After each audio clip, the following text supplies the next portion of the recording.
Gargoyles, which is connected to the old Disney series, but this is through Dynamite.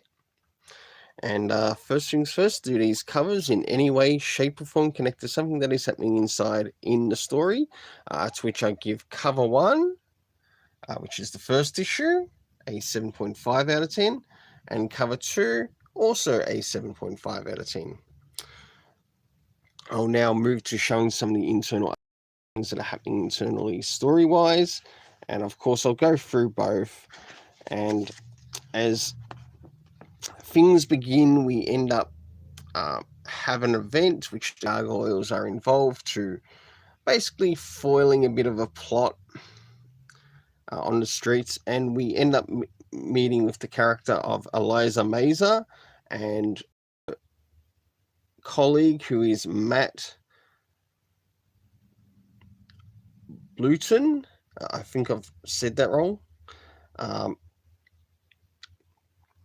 And as things progress in the story, one thing I really enjoy about this is that we basically get reintroduced to the cast of characters.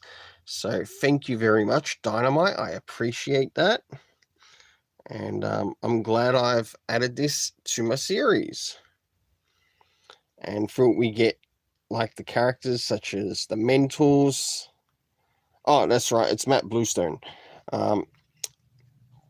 We end up meeting Goliath, Angela, a whole list of others, Katana, Brooklyn. We, of course, encounter Coldstone and Coldfire, who are basically almost like a form of gargoyle type robot of sorts, or cyborgs.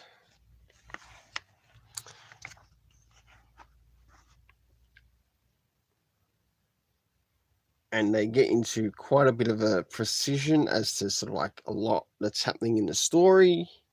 We also learn about a group known as the Labyrinth, but I'm pretty sure, to those who remember watching the series, I remember it was called the Illuminati.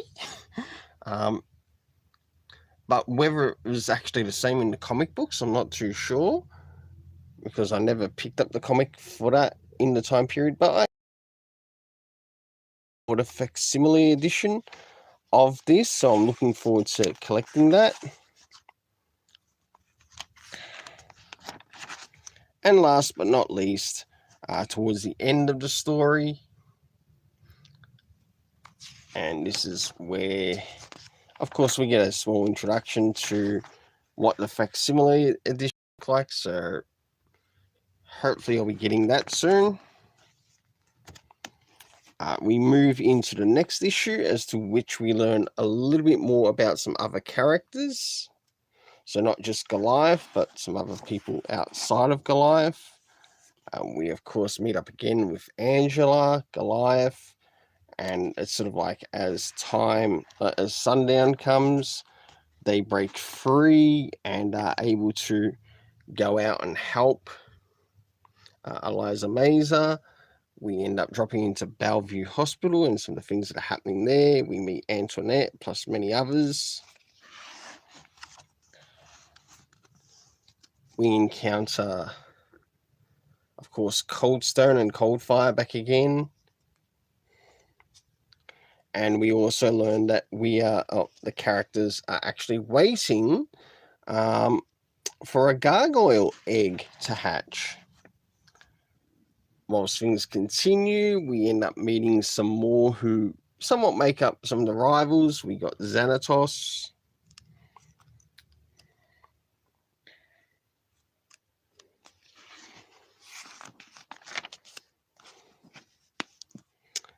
And of course, we get to meet some of the characters, and it's nice to see these additional things added to this. So we get Goliath and Bronx, and what is in store for the next issue. Well, I'll say one thing. With the first and second issue, there is a lot of consistency with the arts, which I give a 7.5 out of 10. Now it's time to move into the story rating. seeing that we've got no comic references, it's because it's early issues. We move into the next area, which is the area of time, to which we know a lot of this actually takes place at night, which I've marked it down as night. Now, the locations that take place in issues, we have Manhattan, the Erie Building, Rikers Island. We also learn of Avalon Island, which is connected to one of the characters in the past. And we've also got the Rookery, to which we learn is basically a nest for, say, new gargoyles that are being birthed. And last but not least, the hospital. The cast of characters, which is seen between both issues. We have Eliza Mazar, Matt Bluestone, Goliath, Brooklyn, Katana, Lexington, Nash or Nashville. We also have, Herson. We had Tony Dracon and Thomas Broad, to which they ended up getting taken to jail. We had Jack Dane, Coldstone, Cold Fire, Derek Mazar, to which Eliza Mazar asked the Gargoyles for some help, sort of like to keep an eye on him, as he's also working for somewhat like the enemy in a sense, but she doesn't know how deep he is with it. We also had the character of Talon, Angela, of course. We had Dormai, Bronx and Foodog, Iguana, but I think that was just a bit of a play in regards to what they'll be naming it. We also had Travis Marshall, Maggie, Dr. Anton Severix, and last but not least, we had the character of Xanatos. For the overall rating for these first two, for the story in these first two, I give it a 7.5 out of 10. Until then, let's keep it colourful and have yourself an awesome day. 5:30 a.m. on the 28th.